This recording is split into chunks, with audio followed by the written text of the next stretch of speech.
এক গ্রামে তিন ভাই একসাথে খুব সুন্দরভাবে বসবাস করত।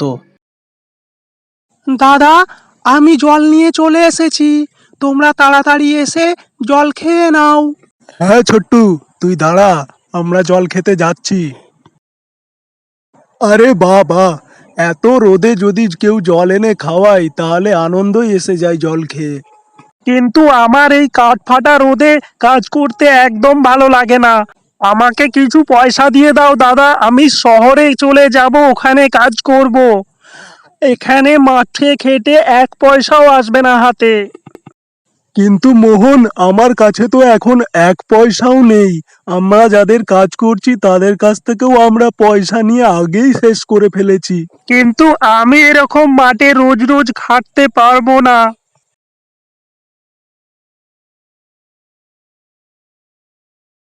আরে ঘনশ্যাম, কালকে আমার মাঠে একটু কাজ করে দেবে? আরে হ্যাঁ হ্যাঁ কাকা, করে দেব, আপনি আরামে বাড়ি যান। আমরা কাল সকালেই তোমার মাঠে কাজে লাগবো। চ ভাই, কাজ তো শেষ হয়ে গেছে, এবার বাড়ি যাই।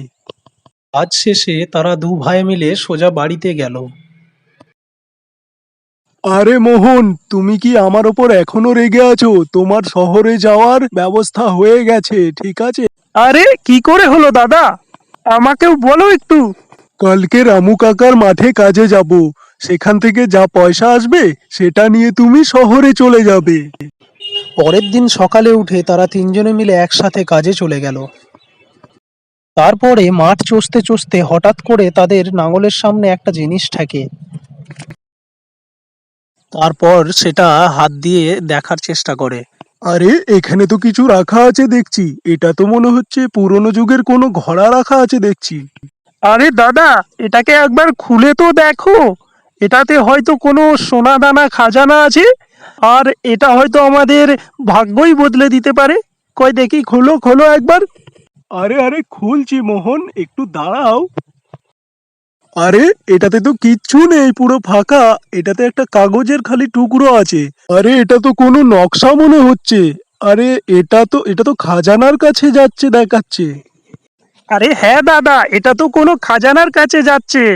তুমি আমাকে এই নকশাটা দিয়ে দাও, আমি খাজানাটা খুঁজে নিয়ে চলে আসবো। না না মোহন, এই খাজানা আনতে গিয়ে যদি তোমার কিছু হয়ে যায় তাহলে আমি নিজেকে কোনোদিনও মাপ করতে পারবো না। এই খাজানা আনতে আমি যাব। এই খাজানা এনে তারপর আমরা তিনজনে মিলে আনন্দে থাকবো। এই খাজানা আনতে আমি যাচ্ছি, এখন তোমরা দুজন বাড়ি যাও, আমি এই খাজানা নিয়ে খুব তাড়াতাড়ি চলে আসবো।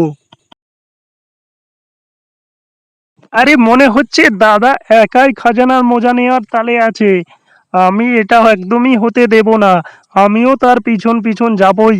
তারপরে দেখে আসবো কোথায় খাজানা রয়েছে। তার আগে আমাকে শামকে বাড়ি পাঠিয়ে দিতে হবে, তারপর আমি দাদার পিছন পিছন যাব। আরে স্যাম, তুমি একা বাড়ি চলে যাও, আমি রামু কাকার সাথে একটু দেখা করে তারপরে বাড়ি যাচ্ছি, ঠিক আছে? ঠিক আছে দাদা, তাড়াতাড়ি চলে আসবে। তারপর সে মতলবাটে যে সে দাদার পেছু পেছু যাবে এবং গিয়ে দেখে আসবে কোথায় খাজানা রয়েছে, এবং পেছনে পেছনে সে যায় সোজা দাদার পেছন পেছন গিয়ে সোজা গুহার কাছে। আরে এটা কি হলো, নকশাটা তো পড়ে গেল। আরে আমি এখন নকশাটা তুলে নিই, কালকে আবার আমি আসবো। এখন আমাকে যদি দাদা দেখে নেয় তাহলে উল্টো পাল্টা ভাববে। এরপর তার দাদা গুহার ভেতরে যায় এবং গিয়েই দেখতে পায় যে অনেকগুলো বাদুড় উড়ে যাচ্ছে। সে ভয় পেয়ে যায়। তারপরে সে ভয় না পেয়ে সোজা এগিয়ে যায়, কারণ তার মনে তখন একটা জিনিসই চলছিল যে খাজানাগুলো পেলে তাদের জীবনটা অনেকটা উন্নত হবে। পর সে হাঁটতে হাঁটতে গিয়ে দেখে এক সাধু তপস্যা করছে। আরে তুমি কে? আর এই গুহাতে কি করতে এসেছো? বাবা, আমার নাম ঘনশ্যাম। আমি এই গুহাতে খাজানা খোঁজার জন্য এসেছি।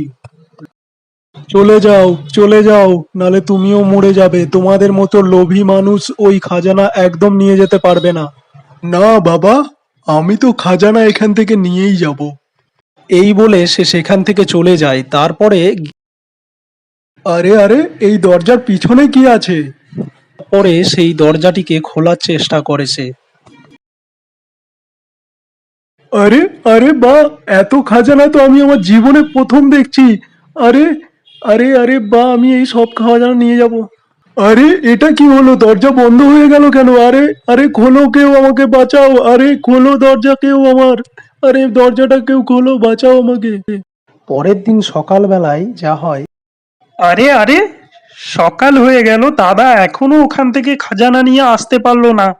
মনে হয় একাই খাজানা নিয়ে পালিয়ে গেছে। আরে দাদাকে আমরা কত ভালো ভেবেছিলাম, আর দাদা একাই খাজানা নিয়ে কোথায় চলে গেল, আমাদেরকে দিল না।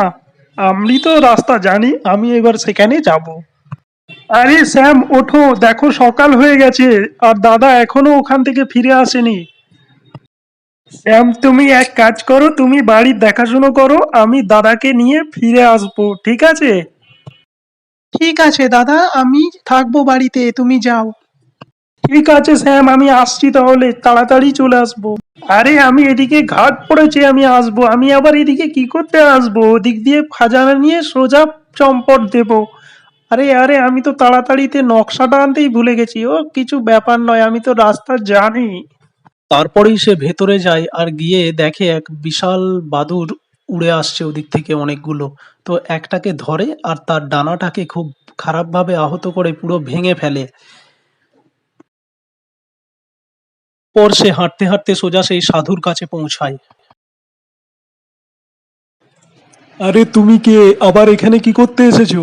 আরে আমি যেই হই না কেন, তাতে তোমার কি? তুমি তোমার তপস্যা করো, ঠিক আছে? ফালতু বকো না। আরে এই খাজানা কোথায় গেল? আমি তো দেখতে পাচ্ছি না, কোথায় গেল? আমার বড় দাদা সব নিয়ে চম্পট দিল নাকি? কোথায় গেল সেই খাজানা? আরে এইটা কি দরজা একটা মনে হচ্ছে, এর পেছনেই মনে হয় খাজানা আছে। আরে আরে, এই তো অনেক খাজানা, এ তো অনেক, এর দিয়ে আমি সব স্বপ্ন আমার পূরণ করতে পারবো। আরে আরে দাদা, তুমি বাড়ি যাওনি কেন? তুমি এখানে কি করছো বসে বসে? আরে মোহন, তুমি এখানে কি করতে এলে? আরে গুহার দরজা মনে হয় বন্ধ হয়ে গেছে, এবার আমরা দুজনেই ফেঁসে গেলাম, এবার কি হবে? আরে কি বলছো এটা দাদা?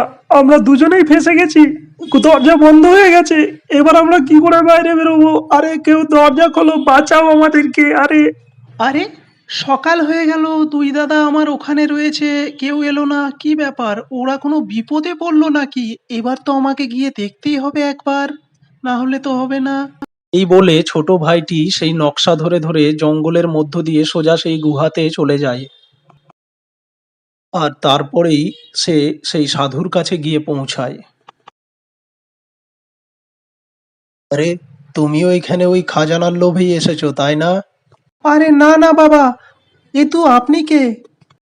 আমি হলাম এই গুহার পাহারাদার। তুমি এখান থেকে চলে যাও, তুমি যদি খাজানা নাই চাও তাহলে কেন এখানে এসেছো? তুমি না হলে মরে যাবে, এখান থেকে চলে যাও বাবা। আরে না না বাবা, আমি এখানে কোনো খাজানার লোভে আসিনি। এখানে আমার দুই দাদা এসে আটকে গেছে, আমি তাদেরকেই খুঁজতে এসেছি। বাবা আপনি আমার সাহায্য করুন আমার দাদাদেরকে খুঁজতে। আরে বাবা, তোমাকে আমার খুব ভালো লেগেছে, তোমার মনে কোনো পাপ নেই, তুমি চাইলে এবার এখানকার সব খাজানা নিয়ে যেতে পারো।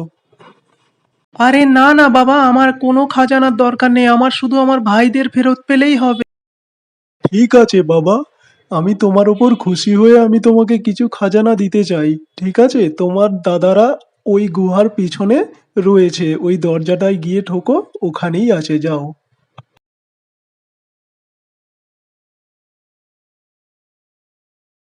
আরে দাদা, আমি তোমাদেরকে নিতে এসেছি, চলো তাড়াতাড়ি আমরা বাড়ি যাব। কিন্তু ছোট্টু, দরজা তো মনে হচ্ছে বন্ধ হয়ে গেছে, তাই না? আমরা তো এবার তিনজনেই এবার এখানে ফেঁসে যাব। আরে না না দাদা, দরজা বন্ধ হয়নি, চলো আমরা এবার এখান থেকে বেরিয়ে যাই, ঠিক আছে চলো। এরপর তারা সাধারণভাবে জীবনযাপন করতে লাগলো আবার প্রথম থেকে।